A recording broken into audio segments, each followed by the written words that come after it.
Yes? Did you find out what's been happening out there?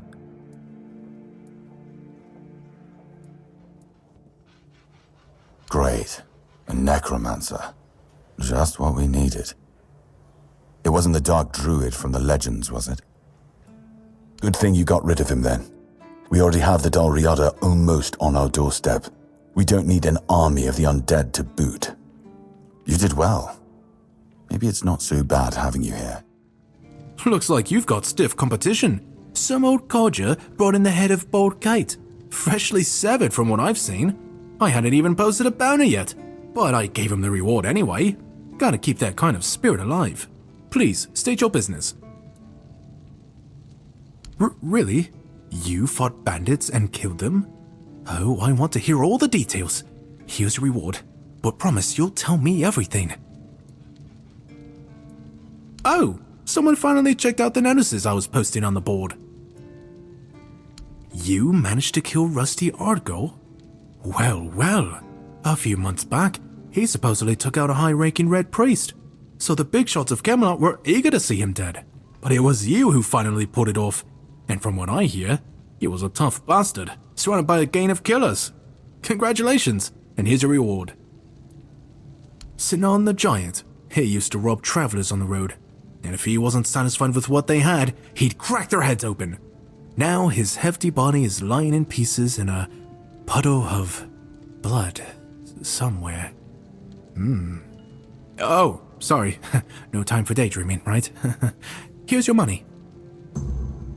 I see that Silent Cilia has finally been shut up for good. She earned that moniker because she liked to silence travelers by slitting their throats. I hope she met the same fate. I wonder what it sounds like when a blade pierces the trachea. Anyway, the reward is yours. Do you keep bandits' fingers as trophies? I would. That's the best news I've heard all week. Come on then, give it to me. Not really. We were never friends, just reluctant business partners. Her problems are hers alone, just like mine are mine. As long as they don't affect our mutual interests. Besides, it's a dangerous business. I know you can't always avoid the risks. Now that I think about it, since you managed to bring that package and Ness decided to ditch me, you might as well help with the next part of the job. My client, you know who, wants the package delivered to a specific place. Once you're there, you'll use these very special arrows I'm about to give you and shoot the package from a safe distance. Regular arrows won't do the trick, and if you waste them before the job's done, I'll charge you for the next batch. These aren't gifts, they're tools.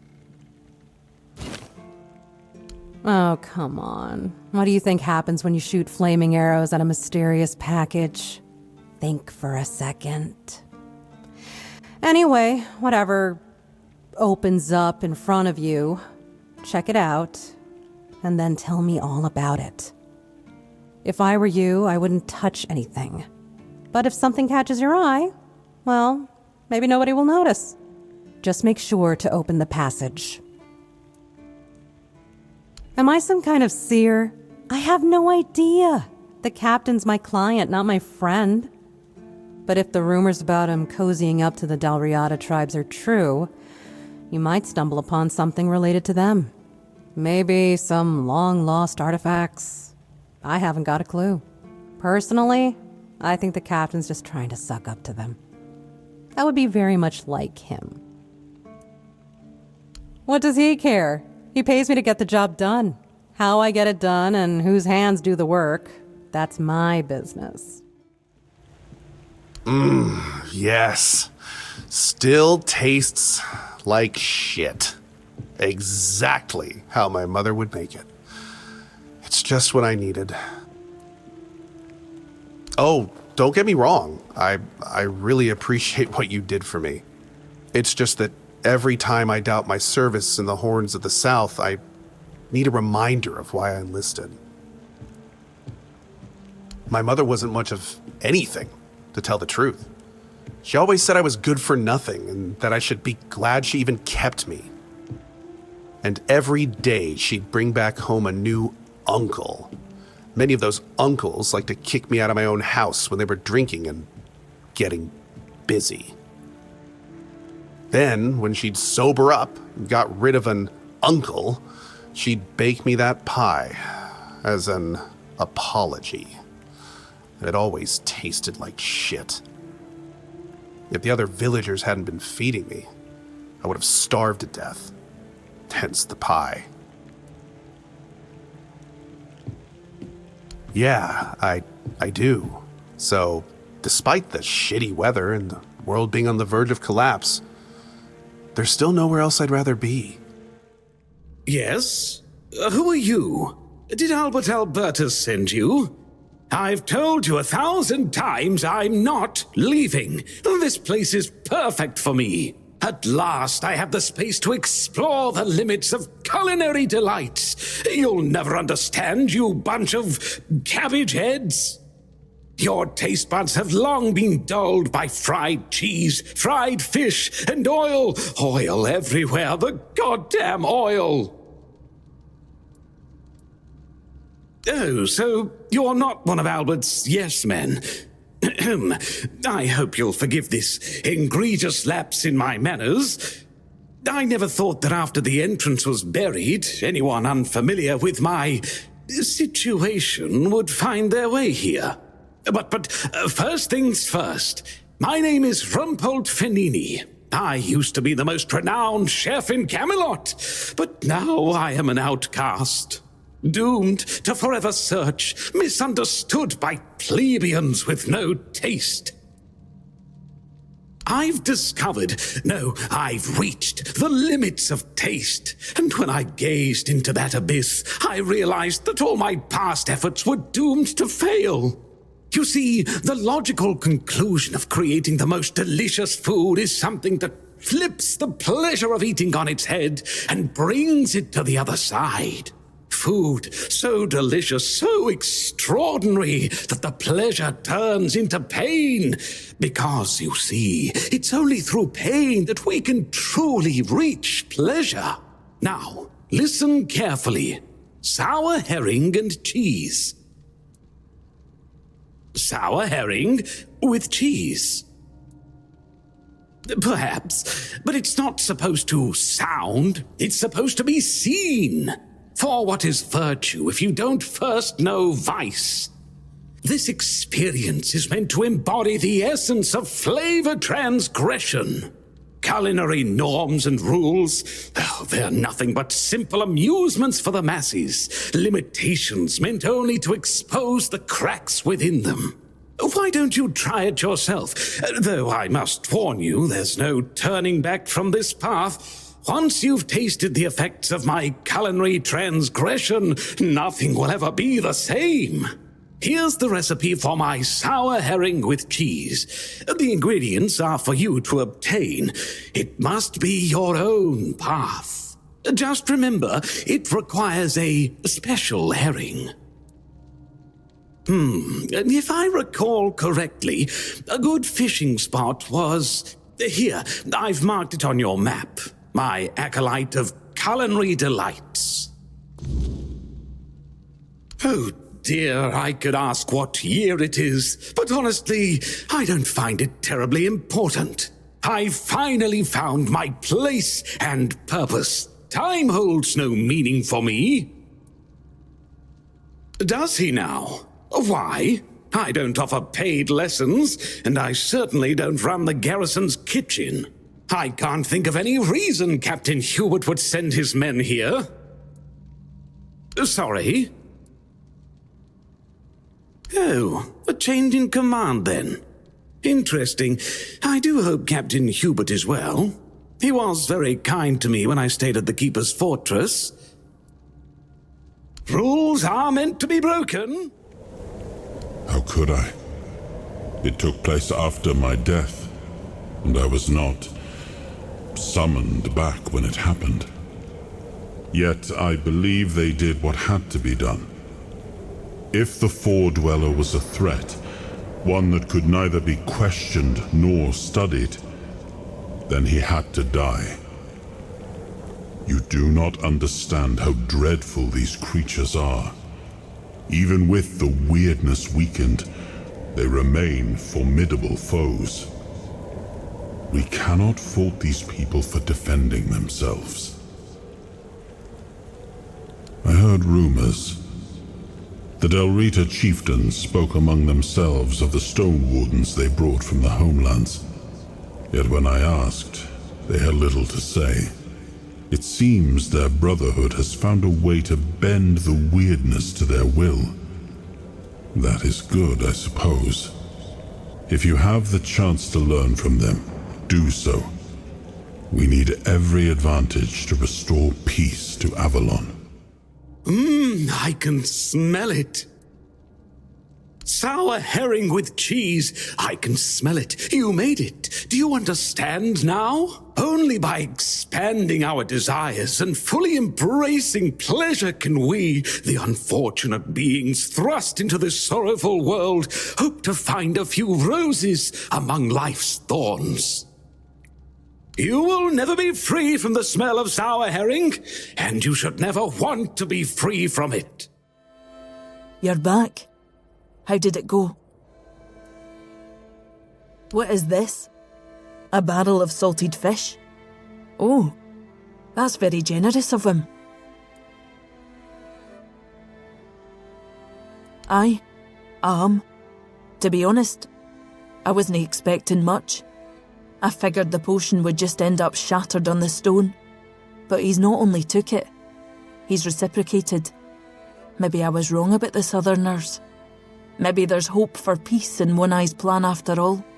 You head to the temple. I'll bring him the good news once you're gone. Berg, some friend he was, got me real good. Tadgan and Finley also did their part. Tadgan goaded those bandits quite nicely, so they killed me, but not them. But Berg, he was the reason it all fell apart. Damn bastard. Why should I stop haunting him? Out of pity? Nah, he deserves it.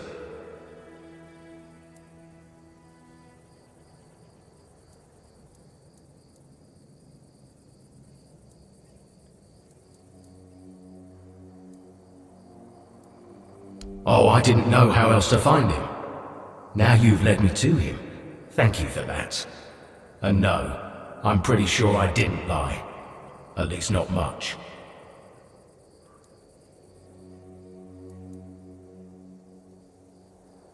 I'm not entirely convinced that morality of mortals is something I should be concerned about, now that I'm dead. But alright, I'll consider it. Maybe, just maybe, I'll leave Berg alone, but I won't promise anything. Well, have you got a little stolen something for me yet? Yes, this is exactly what I was looking for. A human doing my work, I can't take it. You've been just a great source of fun. All right, time for my part of the deal, I guess. Close your eyes, put on a serious face, like something very mystical is happening. Ooh, ooh, ooh. And done. Now you've got a bit of my power. Go into the world, use it well. Oh, you must. Safe travels. You're back. Does that mean it's over? It's strange. In a moment like this, I should feel something. But I don't. There's nothing. Just emptiness. The night is so quiet. It's a good thing Cole left this world in peace. That's something he'd been missing lately. I won't keep you any longer. I'll start packing and leave before dawn. I'll head towards Kuanocht and then... we'll see. I thank you for trying. And for freeing me from this place. Take care. Rumpled? What are you talking about? You found someone alive in there? Wait, Rumpled? The one who disappeared centuries ago? The chef obsessed with herring and cheese?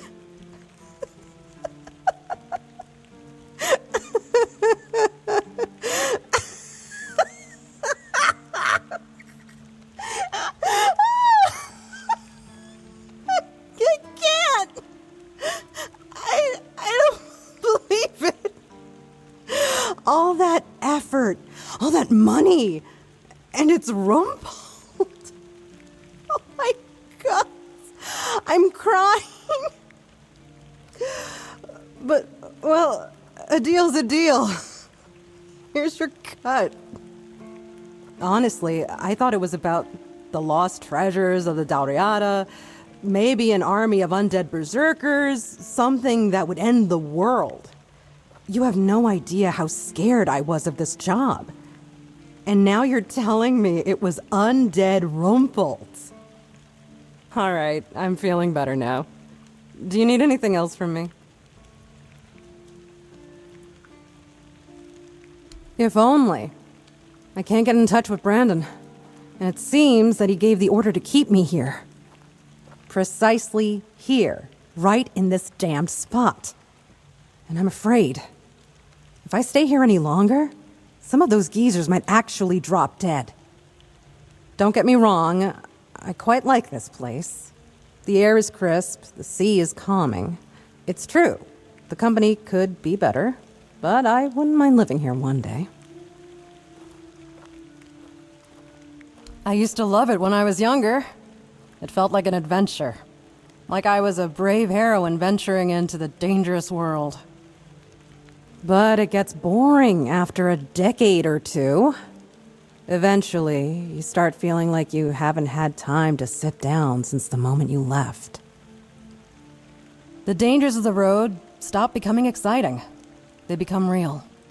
And before you know it, your entire life has slipped through your fingers. Life goes by so fast when you're always on the move. You keep thinking you have time for everything.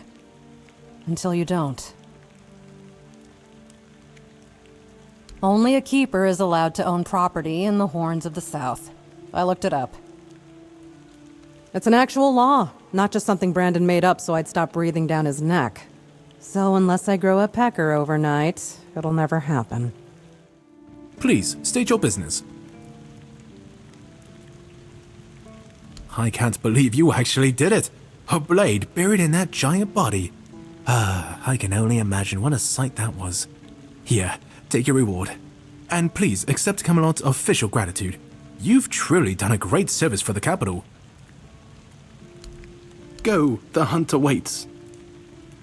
Again? You really like killing, don't you? Do you shoot them with arrows from afar, or do you prefer to get right up close and watch the light fade from their eyes? I have so many questions, but for now, here's your reward. Not exactly. You've already been to Ron's Tavern, so you've seen one. But since we're mates now, I suppose I can tell you about something. Listen closely. A few of us had a little gambling ring. Not to brag, but I was quite good at it. The winnings aren't much use to me anymore, so if you're interested, I'll tell you where I stashed them. Here. Just mind the waves. Ern, Armand, and Richt. Haven't seen them in a long while, so I've no clue what they're up to now. But I'd wager they've got their own stashes hidden somewhere too. Cunning bastards. Oh, yes. Great place, great people. And before I became a keeper, let me put it this way. I've done a lot more for a lot less. Here, you can always have a meal and some kind of shelter above your head. And that's something, isn't it? Sure, you can make more gold as a leader, but that comes with much more responsibility, my friend. Take care out there. Keep your wits about you. Oi, friend. You went and made armor based on the Armor's Almanac, didn't you? I should have warned you. That's a terrible idea. Those books are the biggest load of crap I've ever come across. And I've talked to Hrolf when he's had a few too many. Yeah, well, Alar is a fanatical follower of that Shadowblade. He's read a couple of those books, and suddenly he thinks he knows my trade better than I do after 40 years in the forge. He even had the nerve to argue with me. Now, I told him I can hammer your face just as easily as this steel. Well, that shut him up quick. Arden Shitblade, you mean? Of course I don't respect him. That fool is ruining the reputation of every armorer out there. No one knows who he is or why his nonsense even gets published, but plenty of people would love to get their hands on him. I'd gladly get rid of him myself. You don't get it. Those books, they are dangerous. Now think about it. Somebody reads that nonsense, makes armor, and then heads out into the world. What do you think will happen? They sure as hell won't become a Knight of the Round Table. First Grindelow they come across will punch right through that garbage armor. Exactly. That's why I think Arden needs to be stopped. Break his arms, so he can never hold a pen again. Well, if you could find him, knock some sense into his empty head, and cut off his hands, so he'd never write another book. I would cover you in gold. I've got no idea. Maybe Alar knows something.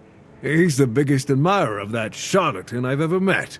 He's been trying to share the wisdom of those books, but I chased him off and haven't seen him since. Thank you. You'll not only make this old smith happy, but the entire guild will be grateful. Oh, right. The Lamellar armor from the Armorer's Almanac. I remember. So how did it turn out? That's impossible. You must have made a mistake. I'm sure it wouldn't have turned out like that if you had followed Arden's instructions properly. Depends. Why do you ask? That's true. I always wondered what he looks like and what he's like in person. He must be an amazing conversationalist. Though I doubt I'll ever get to leave this place. If you manage to track him down, you have to tell me about it. Because I know where to find him. The almanac isn't printed by Arden himself, but in Timberwall, based on his manuscripts. In the first editions, they accidentally included not only Arden's name and pen name, but also his place of residence. I paid a good sum to get a copy, but here it is. No problem. I'll lend you this copy. But don't forget to get it signed. I try not to, but I won't lie, sometimes I get bored out of my mind. That's the thing about this place. One day, you're patrolling outside the walls, where everything's trying to kill you. You have to stay sharp, keep your eyes open. One slip and you're dead. Then, the next day, they stick you on the walls and nothing happens.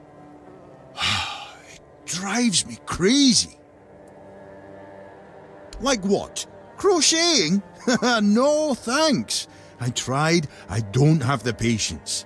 At least drinking and gambling with the old guard gives me a bit of a thrill. You can't get too comfortable, you know? One moment you let your guard down and the next a redcap's cutting you to ribbons. Oh, don't even get me started.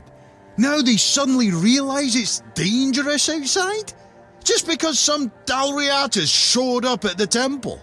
It's always been dangerous. Locking us up behind the walls only proves we're scared. And we will be. Because there's nothing worse than sitting around, useless, waiting for something to happen. You mean the weird stuff? It's too far. Just weird shadows skirting around the barrier. But that's all. But I hear things, sometimes. especially when it gets real quiet in the dead of night. One time, I could have sworn I heard the old market come back to life. It chilled me to the bone, worse than this damn wind. Try not to get bored to death, or actually dead. I figured it out! The mistletoe! Oh, how could I have been so blind this whole time? It's obvious, don't you see? They weren't laughing at me, do you see? They were telling me to embrace the part that I play in the world. The part that we all play in the world. Listen, mistletoe was their sacred plant, right? We know it's a parasite, and in extreme situations can even kill the tree on which it grows. Why would you worship a parasite? I finally got it. They realize that if everything goes well, it has minimal effect on the tree. Sometimes it's even able to give something back. Even better, it's evergreen, so birds can feed off it in winter. And even though it's poisonous to humans, druids were able to make medicine out of its fruits. Do you see? It's so obvious that it's no wonder the answer eluded us all. It's not about the mystical arts, the scrolls, or the rituals. That's all smoke and mirrors. It's about observing nature and drawing the right conclusions. Mistletoe feeds off the tree, but it doesn't just take. It gives back, just like we all do. We always take from something. The trick is to give back more than we take. That's meant to be our role in the world. It really isn't, though. I've been obsessed with their power and their rituals.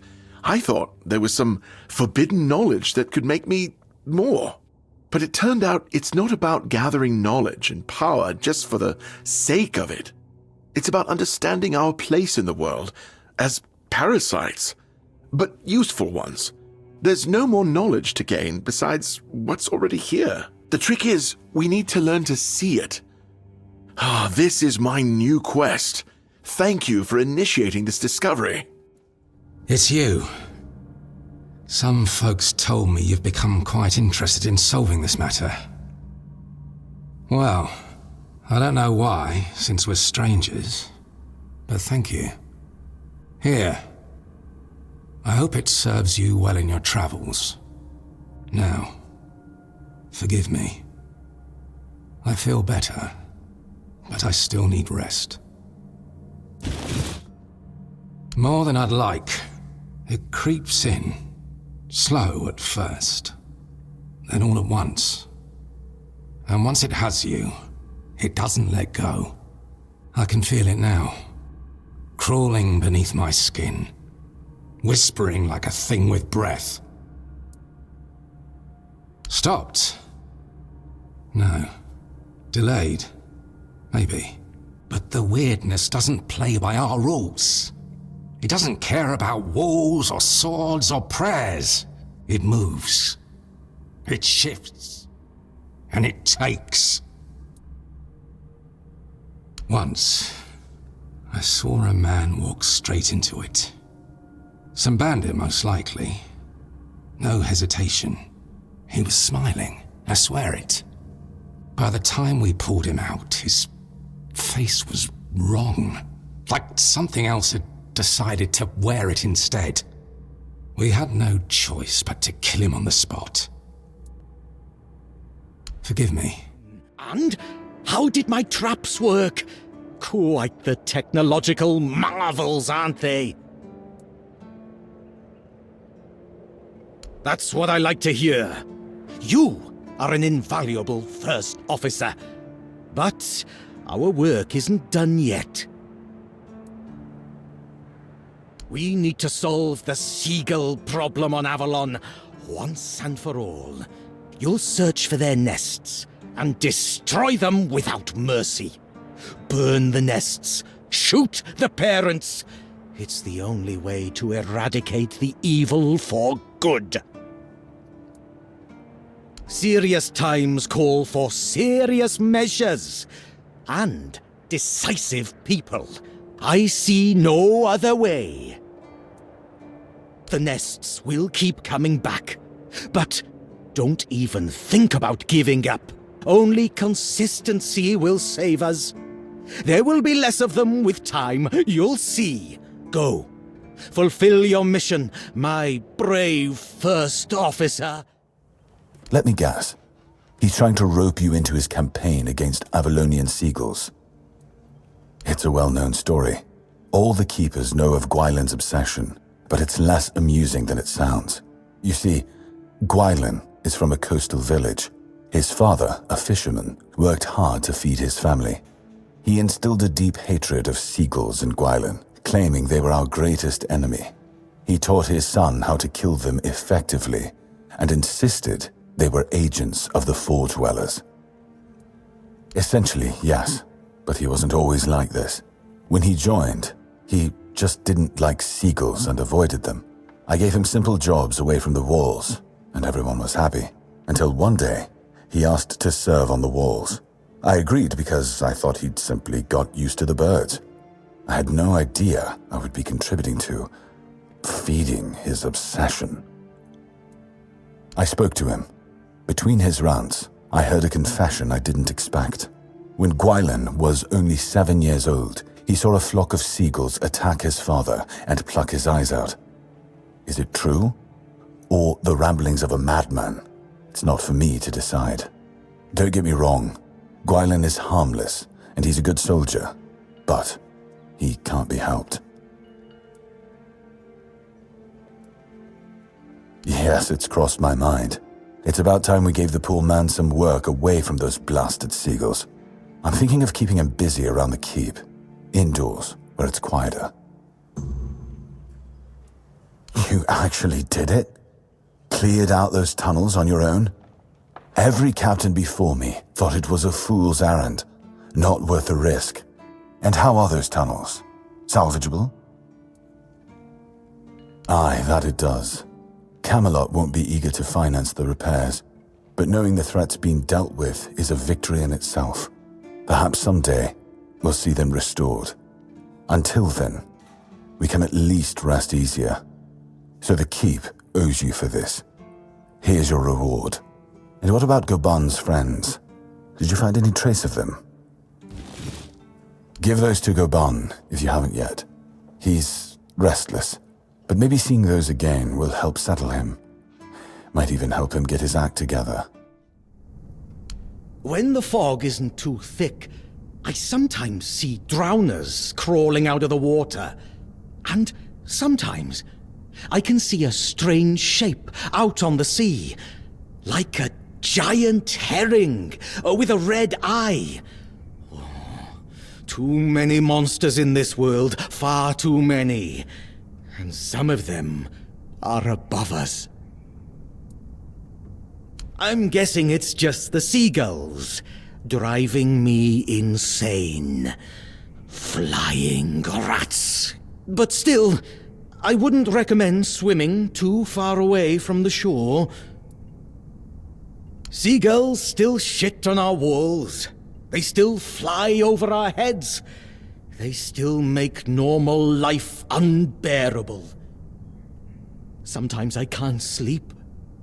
I think about whether there's a quick way to solve this problem, and then I realize this is the bloody South, a bloody fortress by the sea.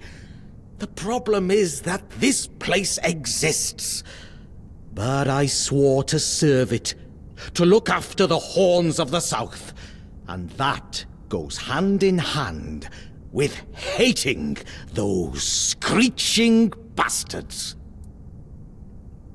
I've seen fewer feathers around. Please tell me that's your doing. I'm not talking to you, birdface.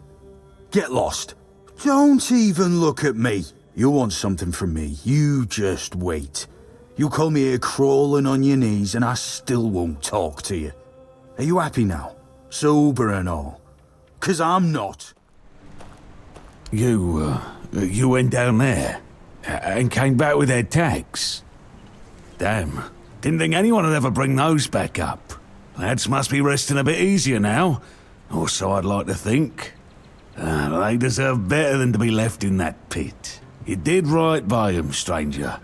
Hell, you did right by me too. So, let's drink to that.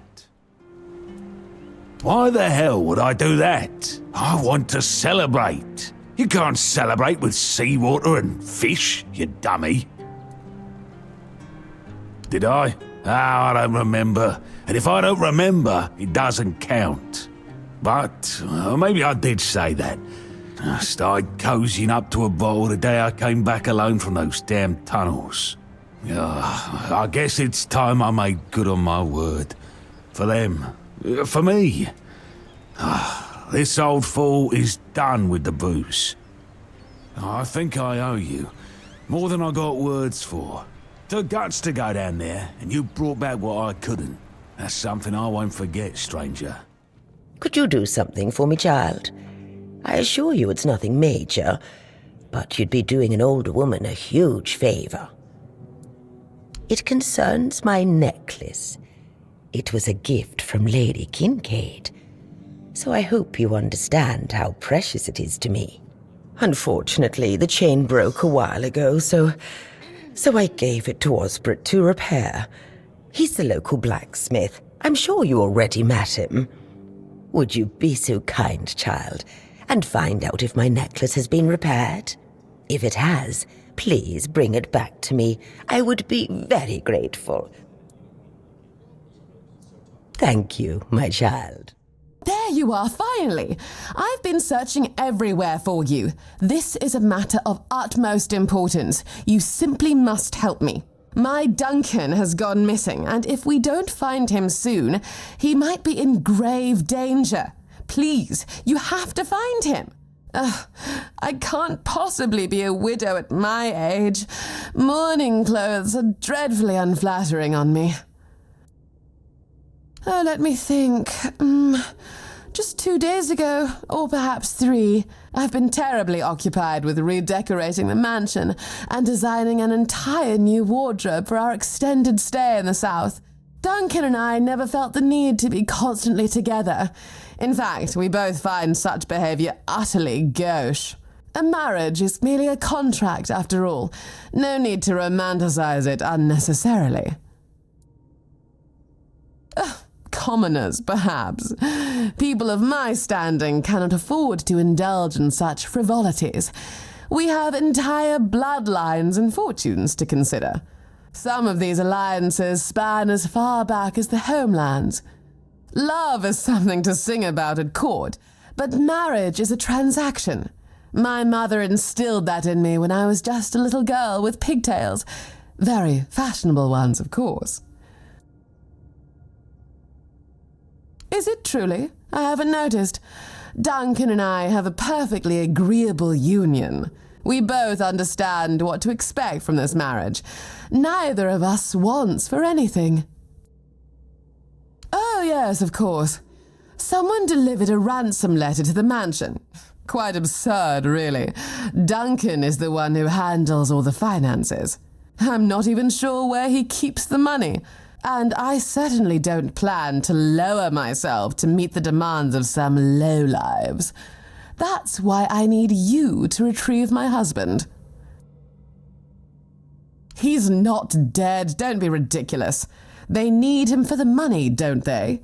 Honestly, must I do all the thinking? I tried, but that oaf at the gate forbade me from entering the keep. Outrageous. Besides, have you met them? They are utterly incompetent. They fancy themselves as Southern Knights of the Round Table. I have met actual knights, and trust me, these men are not the same. Marvelous. Here's the letter. All the details should be inside. Now, chop chop, there is no time to waste. Damn it, I should have guessed she'd hire you. I was hoping she'd notify the keepers and then just forget about me after a week or two. Clearly, I was considering making a deal with one of the local gangs to stage an actual kidnapping, but I thought better of it in the end. They're not exactly a trustworthy bunch. I didn't want to disappear forever, but I was afraid they might do their job a bit too well, Oh, you have no idea. I had to get away before Alyssa drove me completely mad. There's never a moment of peace with that woman. I'm finished with her, with everything. I'm starting anew. Maybe in Timberwall, Farsha, anywhere really. She can do whatever she wants. Oh, please, you know my wife. She even dragged you into that entire debacle with the mansion. Now she has decided she wants to stay here, to leave Camelot, leave our entire life behind and move to the middle of nowhere. And I bet in 2 months she'll want to move again, maybe to the Forlorn Swords or somewhere equally absurd. I just can't take it anymore. I'm too old for this. I want a loving wife, a family, some damn stability at last. When I arrived in Camelot, I had money, but I lacked useful connections. The Morays were an old and well-respected family on the edge of financial ruin. Our interests were aligned. As for Alyssa, she was young, beautiful, and, well, we barely spoke before the wedding. I thought it was their strict traditions, but really they probably didn't want her scaring me off. I hoped she'd settle down eventually, but these people, they're just different. All they care about is outdoing each other. Leaving a woman like Alyssa isn't that simple. Her family would ruin me, and I provided them with the means to do so. Believe me, it was simpler to cut my losses, grab what money I could, and start over as far away from them as possible.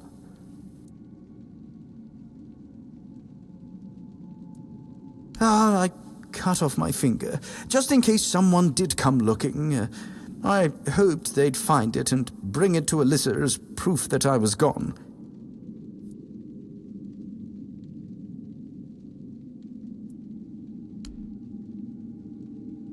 Oh, thank you. I really appreciate it. I guess I didn't think it all the way through.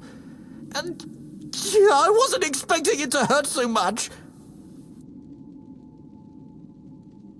No, she doesn't.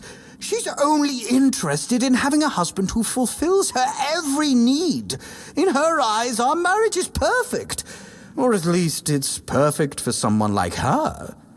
Look, my parents had a loving, harmonious relationship. That's what I wanted for myself. But when that didn't happen, I chose to marry to improve my social standing, hoping love would eventually come. It never did. No, I haven't, because I know she's just not the right person for me. I don't love her, and she doesn't love me. And believe it or not, I think she deserves more than that. She just hasn't realized it yet. Just tell her I'm dead, Say, my body was eaten by bears or something. Please, if I go back, we'll just both end up miserable forever.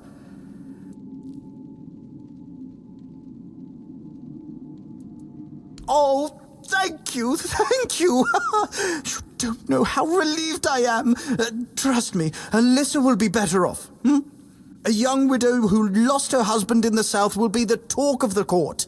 She'll find a new husband in no time. Well then, farewell. No offense, but I hope our paths never cross again. Heavens above! What have you done? You shouldn't be here. Definitely should not. There's no escape from this place. Just look at me. I'm stuck here for good. Get up and leave? What a joke! Oh, no. It's not that simple. And if you value your life, you'll stay here too. My curse is contagious. Just look at this boulder. This one here. It tried to kill me. And it wasn't an accident, oh no. And you, I guess, were just curious what you could find under this famous road? Dear me. You found a whole load of bad luck, and a curse to boot. But, well, if we're to die together, I guess I should introduce myself. I'm Barak, a knight. Or perhaps a would-be knight. I don't know anymore. You just try leaving, and you'll see. This stone block broke off the King's Road when I was sleeping. If it had fallen a few inches closer, I'd have ended up a bloody stain. There is no such thing as a coincidence.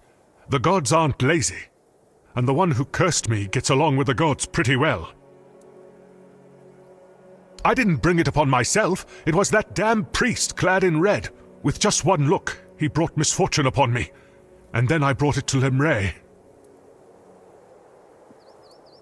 Well, it's obvious, don't you see? This stone block almost killed me. Lemray died before that. I was also attacked by bandits on the road and almost spotted by a band at Del Rita. Before that, somebody stole all of my money. And my helmet, of all things. Nonsense. You'll see. Soon something will bite me and I'll die. Or another boulder will fall and crush me to death. Oh, my dearest Lemray. We had a wonderful time together. I've never had a better steed. She carried the weight of the world. Me, that is. Then one day she just died. A rather rude goodbye, considering how long we'd known each other. I would like to leave this place, that's true. I'd like to find someone to reverse the curse, but I can't go myself. Do you really want to help me? I'm not going anywhere, but I look forward to your return. Hello. It's always nice to see some new faces. Do you want to join me? The weirdness. That's a good one. It's been a while since I met a prankster like you, but that won't work on me. I won't fall for it. I had a good laugh, but enough is enough. King Arthur drove off the weirdness about 600 years ago. Even the people in the villages know that. You won't scare an honest shepherd with some ancient fog. I'm taking a rest. I know, I've been looking after my herd, but the sheep must have wandered off. I hope my son can catch them on time. Fergus, I hope that nuisance is somewhere in the fields. If I catch him reading some chivalric romance again, I'll have his hide. I thought if he got reading lessons, we'd do better as a family. I didn't think he'd waste his time daydreaming about serving in the horns of the South. And why is that so surprising? How do you know my teenage nuisance? You don't look like a shepherd, and I don't know anything about him having another job. But it doesn't matter. Just be good to him. One day he'll settle down and become a real man. He's got a heart of gold, that lad. A skeleton? I have no idea what you're talking about. Wait. You say you know my Fergus. I can't leave here. But if you see my son, will you give this to him? I've been meaning to pass it to him for a long time, but I always forget. And I can't leave here. No, I don't want him to come here. Call me superstitious, but this place feels weird. And I know that I don't want my son to be here. Thank you. Tell him I think about him all the time, and I love him, no matter what he decides to do with his life. Damn. How did you do that? Did someone teach you how to shape Weirdstone? Oh, or do you have Four-Dweller blood in you or something? I mean, sure, the craftsmanship is rough and there's a lot that could be improved, but damn. I've got to admit, I didn't expect you to pull it off. Didn't think it was possible without learning the Dalriata rituals. If you really want to join the Stone Wardens, I've got good news and bad news. The good news is that I can recommend you. The bad news is, since I joined up with One Eye, my word means jack shite to them. You'd need to find someone in the Forlorn Swords who can teach you more about the $4 song. Unless you head north to Quanacht and find Quor. Talk to him. Mention my name. He should help you get in with the Stone Wardens and reach Darvanner. A friend, and probably a better blacksmith and stonemason than I am. But if you tell him I said that, I'll rip your tongue out. He didn't join up with One Eye because he's never cared about anything but his craft. But that's why he's still at the Stone Wardens and can help you get in. Not everyone in the tribes knows how, but yeah, most of the people who know the songs of the Four Dwellers are probably Dalriata. Why? Hell, we've been living in these mountains for centuries, and we've learned how to work with every other damn stone or metal. The Thuds will tell you it's because they connected with the ancient magic of those materials, or there's some nonsense. But that's total rubbish. I bet it was the Ulfrites who first figured it out. Just kept hammering at that damn weird steel until they finally made it work.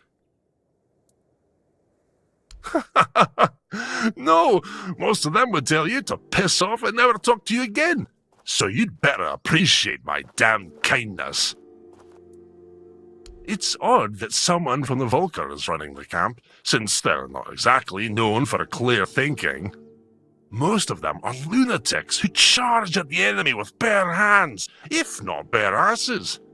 But she's got a good head on her shoulders, and she's way better than any Thud. Tension, you say? Nah, he just pisses me off. But that's true for every Thud, so he better not think he's special. You bet we do. Magic is cowardly crap. Any Ulfrite will tell you that. Use iron like a real person.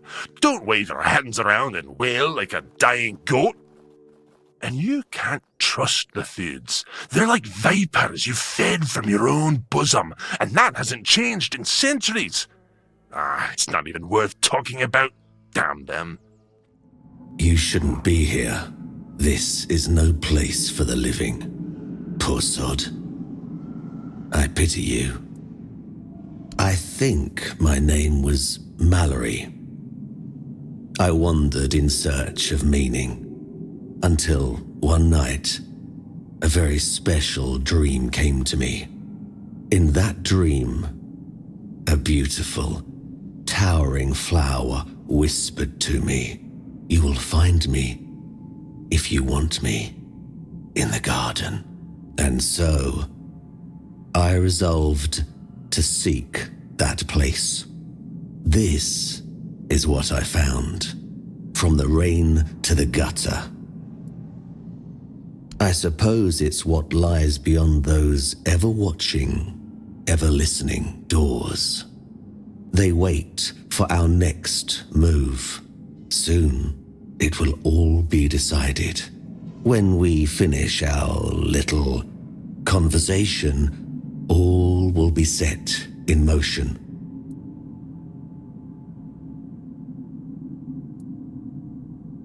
To be honest, I fear there is no plan. Not just here, but in all things. It may well be the most terrifying vision, that we live in a world stripped of the forces that set things right when they go astray. A world where there is no hand to guide, no balance to restore. You should not ask me. The Druids created this place. They called it the Hall of Trials, as they sought to find a worthy pet for themselves. We all wanted to see the garden, to learn something from those cunning vermin. I doubt they expected such an outcome themselves. I cannot. I am bound to it for eternity. The slaughter has come to pass. A foul affair. Brutal beyond measure. Many lives reduced to one. Just me, all on my lonesome. Humans have a rather dreadful tendency to descend into madness, especially when forced to live among others in a cage like that one. You could try counting. I grew tired of that long ago. We slaughtered one another until, after countless hours, I awoke from the frenzy, only to find there was nobody left to kill. Poor Alice and Edan. Those were the last two I killed. Those two I remember most clearly. Their bodies lie somewhere over there. It's staggering, isn't it? How many good lives have been wasted in this wretched place. Perhaps we should finish our conversation.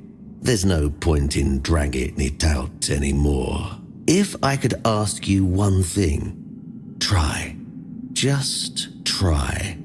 I truly wish to leave this place for good. What a grim moment this is. I had hoped that poor wretch Mallory would be the last unfortunate trapped by the farce we created. Of course, I should feel obliged to greet you at the very beginning. My name is Prydwen, and I am the last druid in this garden, and its last living creator. I know what this place used to be, but now the garden is tainted, like all of us. I assume this is the answer to the meaning we've been searching for. The first resurrection of Arthur shattered our understanding of the eternal cycle. It was beyond our comprehension. We needed to take a step back, and for that we needed a place of peace. The idea of a garden reminded us of the quiet murmur, and so we created the garden. We really believed that we could reinvent humanity in a world like that. Unthinkable. Even now, after so many years, the king was dragged back to the land of the living whenever humanity sought its legendary protector. It turned out to be abuse. To take the memory of a life so precious and full of potential and turn it into a cruel mockery, step by step, over and over, leading it to its inevitable degradation. Not in the way I expected, but yes, I have found the answers. The source of our doom is humanity itself. It's an infinite jest and the perfect tragedy of our lives. That which makes us human is a hindrance that complicates everything. We never truly know what we are or the nature of our lives until we succumb to corruption. Whether it is born of madness or the weirdness, the result remains the same. Only then does everything begin to appear as it truly is. This place is like a terrifying mirror, and so it will remain, unless something is done to change it.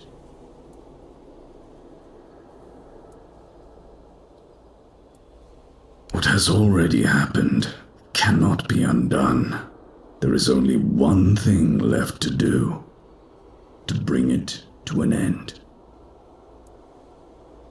There is a sealed gate. Beyond it lies something that must be destroyed. Whether to face this terror or not, the choice is yours. If you consider that to be your path, then here, take the seal. Abomination born from a futile and wasted life, the child of our vain pursuits.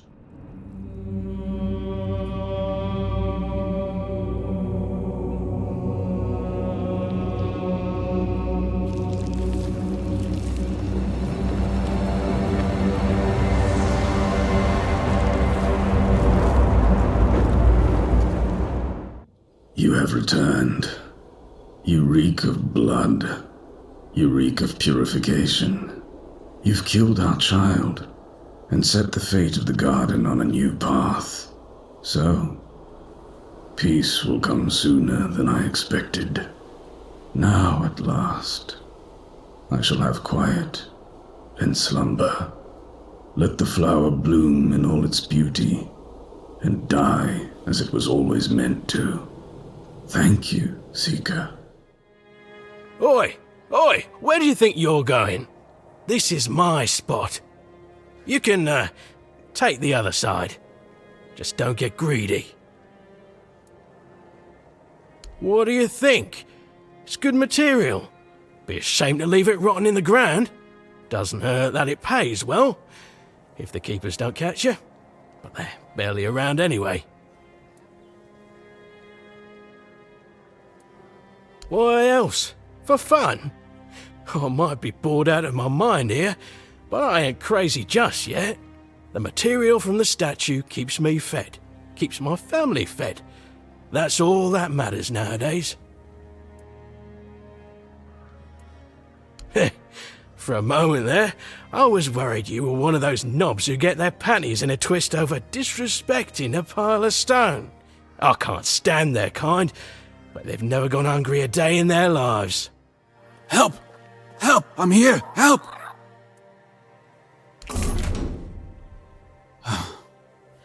Much better. I suggest we leave quickly. You may have attracted some attention with your actions. Vidar, a Pict. I'd add at your service, but we both know that's not how this works. Not here, not now, not yet. I know the weirdness, and in these times, such knowledge is worth more than gold. That's why they captured me, and it's probably why I'm still alive. I overheard them say they're going to hand me over to some crow. Crow isn't a name, but a title. Crows belong to the children of Morrigan. I assume the one holding me was a hatchling. He would have been promoted to a fledgling if the handover succeeded. That's all I know. Can I go now? You've never seen a desecrated shrine of the All-Mother. Incredible. I thought the terror of the children had spread far by now. Morrigan is their goddess, where the All-Mother stands for love, care, and peace. Morrigan is her opposite, a patron of war, death, and destruction. If the All-Mother is the light, Morrigan is a shadow. You have no mercy. I tell you what I know. Let's not linger too long. Someone might notice your work. Every bandit on Avalon wants to join the Children of Morrigan. They control everything that happens in the shadows. Smuggling, politics, assassinations. They claim they're building a new world from the ashes of the old, under Morrigan's banner instead of the All-Mother's. That's probably why they're rounding up the Picts. You did save me, so I can repay you with answers. What do you wish to know? It is and isn't. It depends on how you approach it. The weirdness is pure potential, an untamed creative force. If you fear it, your fear will create horrors. But if you enter with an open mind, a universe of possibilities will unfold before you. We Picts have been trying to understand the weirdness for years, to make it serve our purpose. It has always been and always will be, but I doubt it has a specific origin or beginning. It's as natural to Avalon as any other element. You need not fear it, unless you yourself make it dangerous. Nothing will happen. We do know, however, that the Four Dwellers were naturally attuned to perceiving and shaping the weirdness. My people had to learn it on our own. There's the trouble. You can't fight the weirdness. You can only try to push it away. It's like air. You can limit it by lighting a fire in a sealed room, but beyond that, it's always present. People use various methods. Weird candles, menhirs, even bonfires fueled by ethereal cobwebs. They work, but my people prefer to befriend the weirdness rather than force it away. I overheard them mention the ruins of Roskri. It's a tiny village, long abandoned. I suspect its people fled to the Horns of the South. But if you're thinking of ambushing the Crow, I beg you, don't. These are dangerous people, and I doubt a Crow would come alone. However, if we pretend you're the bandit supposed to deliver me, they didn't keep me in prison for nothing. I can defend myself. I just need my hands freed. I propose we meet near Roskri and deal with the Crow together. Thanks to you, I'm no longer their prisoner, but I fear for my brothers and sisters. If they don't get me, they'll just find 3 others like me, and the horror will continue. I cannot allow that. Excellent. We must remain vigilant. The children of Morrigan are formidable foes. Thanks to our union, Avalon will be a safer place.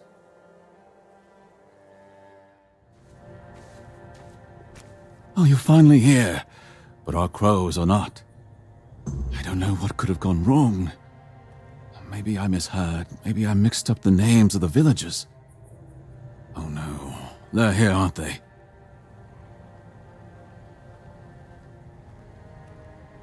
You won't get me. Over my dead body. That can be arranged. However, it just so happens you're too valuable for us to simply kill you. I'm not going with you. You won't take me alive. Calm yourself, Vidar. You know exactly what you did, and why you'll cooperate with us willingly. Well done, Hatchling, for bringing Vidar to us. Your efforts will not go unnoticed. Exactly what it looks like. We're taking Vidar. He's far too valuable to simply let him die. I'd advise against interfering. Oh? Perhaps you'd like to learn just who you're risking your neck for. Vidar probably spun you some tale of being a harmless Pict, a scholar of the weirdness, captured by cruel bandits? So Vidar's a scourge to his own people. He's been hunting his own kin for years. He's the one driving the Picts from the region. If you support him and let him go, you may as well start hunting them yourself. The two of you can enjoy your genocidal romance together. And meanwhile, Avalon will lose the only force capable of fighting the horrors of the weirdness. Frankly, it's quite reckless. The only ones I killed are children of Morrigan. Yes, some of them were Picts. But once you swear yourself to that wretched order, you stop being human. That's why they lured me here, don't you see? I've slain those who murdered my kin, not the other way around. Ah, so this is the bedtime story you tell yourself so you can sleep at night. How quaint. I only kill the wicked. I only hunt the guilty. Sure. Tell me, Vidar, when did you start deciding who still counts as human? That sounds worse than anything the children of Morrigan ever did. Oh, nothing terrible. Since he's been thinning out his own tribe, those best versed in the weirdness will use him as a bargaining chip. We'll hand him over to his kin and let them decide his fate. In return, we hope to gain a scholar of the weirdness willing to work with us of his own free will. It's not a bad solution, wouldn't you agree? Believe me, we don't have to be enemies. In fact, we can help each other. The children of Morrigan are dedicated to Avalon's well-being. Naturally, we operate from the shadows. We've long realized that working that way yields better results than marching under Camelot's banner in broad daylight. That's our purpose. Securing resources like scholars of the weirdness, guiding those in power to serve the people's needs. And we need more wise souls to join our cause. So, are you interested in joining our organization? Ready to take on the mission of restoring Avalon? All it'll cost you is leaving Vidar in our care.